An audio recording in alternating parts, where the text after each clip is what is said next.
Let's talk about our brains. Let's talk about science. Let's talk about fighters. Because a recent study's come out with some really, really interesting results. And what the study was looking at, it was looking at indices of brain health in terms of grey matter in various regions of the brain.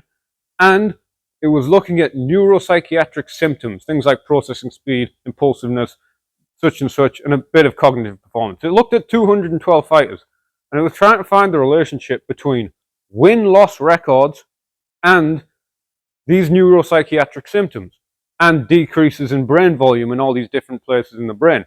Now, as you would hypothesize, you would think the fighters with greater amounts of losses, with the worst records, would have less brain volume in all these places, the hippocampi, whatever. Long words, amygdala, because everyone plays Bloodborne.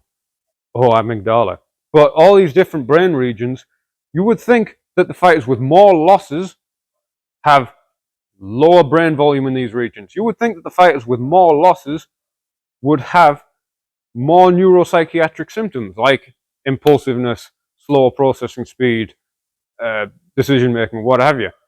And what they actually found was the fighters with more wins, the fighters with the better records, had slower processing speed, CTE, science evaluation, but slower processing speed, more impulsiveness, decreased brain volume, decreased grey matter in a lot of these brain regions like the hippocampi, the amygdala, this, that, and the other thing. A lot of long words. They found that the fighters with more wins had worse measures on most of these. Cognitive performance, they didn't seem to find much worse or better between them. But they found that the fighters with more wins had worse results. And I'm trying to think, why is that? Well, possibly the fighters with more wins do more sparring and do more hard sparring practices to practice the skills that they use in the fight. And through these sparring practices, that's where they're taking repeated head trauma that may even greatly outweigh what takes place in the fight.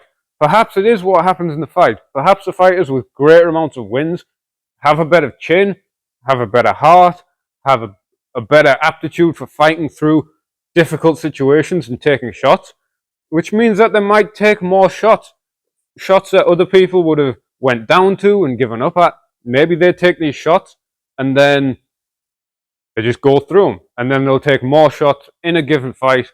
Maybe they fight more often. There's a lot of different factors like this. Maybe it's a chicken and egg scenario.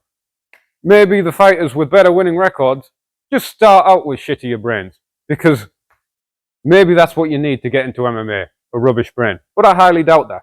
So, fighters with win and loss records, they looked at 212 different fighters, I believe, and try to pass this out. They find that fighters with winning records have worse brains.